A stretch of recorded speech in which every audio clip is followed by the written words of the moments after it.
Wayii akkuma bubbulluun waan qalbii nama caccabsu qofa argina. Wallaahi warda obboleettii keenya jechuudha. Jaartii Abiraahim. Jaartii Abiraahim waan isin taatee jirtu hundi keessanuu argitaniittu wallaahi rabbiin danda'aadha. Rabbiin fayyaa sitti haa deebisu isiniin jecha salaamataan daganne. Assalaamu alaikum warahmatullaahi wabarakaatu. Ashamaa harka fuune warreen amantaa biraas akkam jirtu fayyaa keessanii nagaa keessanii jajjabaattu baganaaf jiraattanii bakkuma jirtan maratti rabbii fayyaa nagaa isin godhu isiniin jecha warra YouTube chaanaalii kanaaf haarawaa taatan laayikii sheerii sabiskiraayibii godhaa isiniin jedha. Egaa wallaahi kan qabne kan dhiibnu waliif wallaalle wallaahi jaartii Abiraahim jechuun immoo wallaahi roorroo hedduu keessa darbitee roorroo akkam roorrifamte keessa darbitee hadha immoo karaa baaraa sanaan ilmaan fudhatee galee waan kana irratti bakka qaallittii sanaa wajjin adeemuunsaa dogoggora guddaadha wallaahi Ibraahim. Sheer godhaa biraan nagaa sheer godhaati. Hadha jechuun utuu wardaan hadha si walii wajjin hin jiraanneeti wallaahi atuu biyya abbaa keetiitti hin galtu akka malee taate maraattee ilmaan Oromoo si wajjin boohanii wardaa du'aayiidhaan gargaaranii wardaan miidiyaa kanarratti boossee dhiiga si boosse yeroo tokko si boossi yeroo tokko ilmoo sitti boossi yeroo tokko isiidhuma dhabama gooti. Kana hunda keessa rabbiin kana hunda keessa dabarsee hadha immoo biyya abbaa keetiitti galtee isiidhaa biyya namaa jirtu isiidhaa aalii tokko obbolaa tokko ofitti hin qabne dogoggore biiniin dogoggoree haadha kee waan hin taane obaasee summii obaasee rabbiin immoo hambise. Wardaan immoo utuu waa gochuuti biiftuu sana waa gooti. Ati sana yaaduu dhabdee utuu waa gochuuti jechuudha.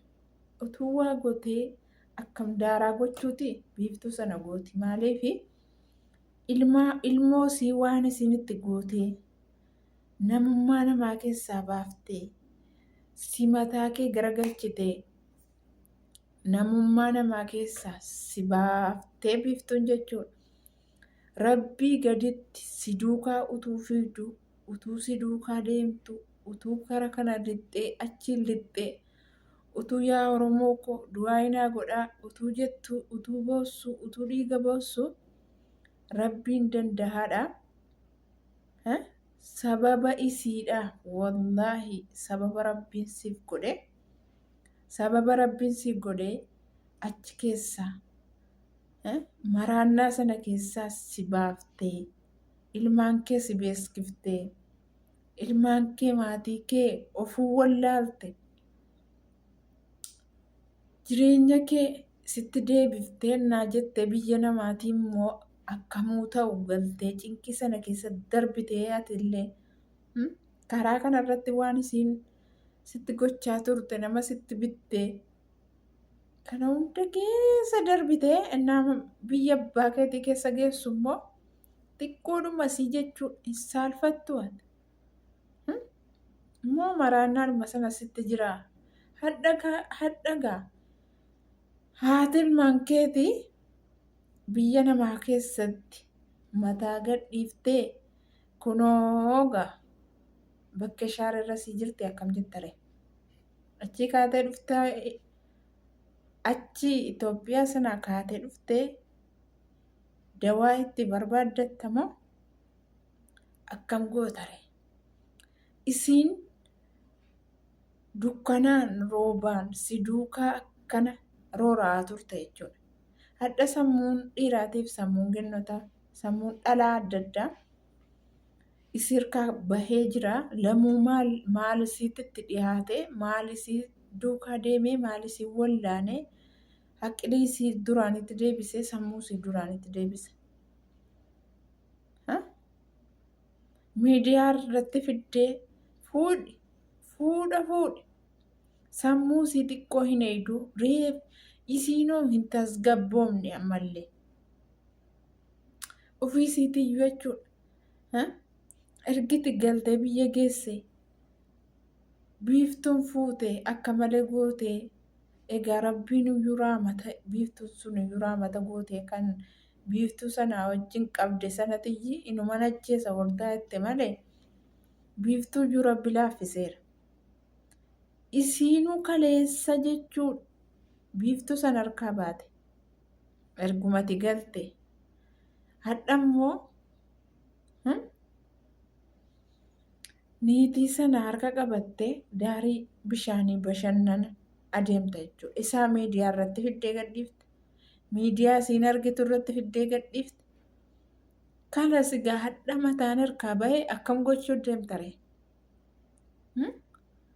Akkam gochuuf deemta? Biyya namaa keessatti sanuu biyya lolli akkam warreen achi keessa jiru baay'ee lolli ammaataadha. Lolli baay'ee cimee jira jedhaaranu sana keessatti akkas taate haati ilmaanii kaleessa siif kurrifataa oolte kaleessa siif iyyaa turte hadha namummaa namaa gadhiifte bakkee shaara irratti baatee mataanis harkaa ba'ee jechuudha. Yaa Oromoo silaa kan ilmaan Oromoo warra Yaman jiranuu kan dubbatame kan dhiifamu nama harkaa bada. Wallaahi laazim baay'ee tokko karaan qabanii karaan niisan nama harkaa bada. Baay'ee tokko jechuudha. Miidhamni warra Yaman sun immoo miidhama bakka fokkisaa. Fokkisaa inni biyya kanaallee ormatu alagaatuyyi akkana nu boochisa. Alagaatuyyi morma keenya nurraa gad darba. Kan Yaman immoo Oromoodhumaaf Oromoowwan nyaata. Jaarsaaf jaartiin yoo irratti fuudhe kabajan qaba. Miidiyaa irratti fidee akka fedhe tafaxafa. Akka fedhe dhiigarraa gannaqa. Miidiyaa irratti waa bicuus yeroo qabate miidiyaa irra fidee hoo inni tumu miidiyaa irra fidee inni faarsu miidiyaa irra fidee inni faarsuun iyyuu qaataa Yaman sana keessa. Mee viidiyoo wardaa kanaa waan isin jettu waliin dhaggeeffannaa turtii gaarii xiqqoo isin dhaggeeffachiisa hundi keessanuu argitanitti tolee yaada. Wallaahi qalbii nama cabsaa. Wallaahi dhaggeeffachuun dadhabee wanti godhanu hin jiru qaba. Rabbiin haa fayyisuu rabbiin jedhaa ta'e du'aa godhaafee obboleeyyan koo har'ana jala hirtan.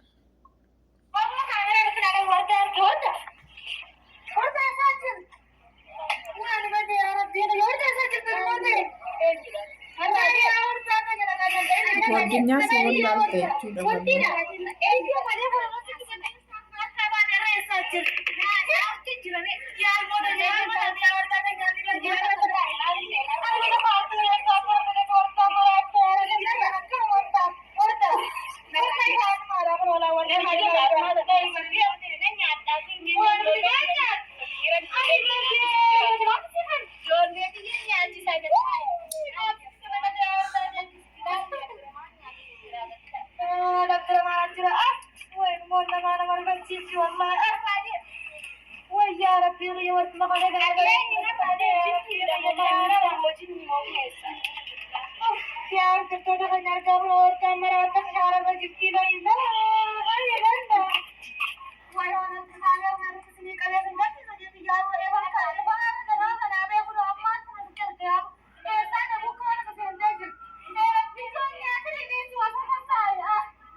Wardaan jechuudha sadarkaa kanarra jirti jechuudha. Sadarkaa biyyoo nyaachuu. Ijoollee kun nyaata nyaachifataaraa. Ijoollee kun nyaata nyaachifataaraa narraa deemii. Garuu isiin kun isiin amma viidiyoo irraa waraabartu kun haalaan walitti dhiyaatanii walii fi wal bira dhaqu gooddinyaadha geeleedha natti fakkaata. Geelee isa jarri jedhu geeleedha natti fakkaata. Viidiyoo irraa waraabdee wallaahi wardaan dheengedde jechuudha. Kiloorasiin dhuga jettee bakka yoon akkam ta'e iyyuu ilmaan kootiif haadhan ta'a yoo rakkadhallee mandisii irrattillee dhufanii na jala ciisu dhufanii na jala taa'u. Yoo nama biraatiif bu'aa dhabe ilmaan kootiif bu'aa hinumaan qabaadha. Ilmaan kootiif haadhan ta'aa jettee kiloorasii sana dhuguu dhiiftee wallaahi bakka ergumaachi deebitee asabdii ol qabdee bakka itti yaaddee jennaaniyyi bakka mataan harkaa ba'ee jechuudha. Kalaas maal abbaa siistiyyi biyya namaa sana keessatti wallaana. Wallaahi utuu isin kanarra achin kutin Ibraahim sheer godhaa biraan nagaa utuu isin kana achi keessa achin kutin maal jedhama amma Nasiruu fa'itti dawwalii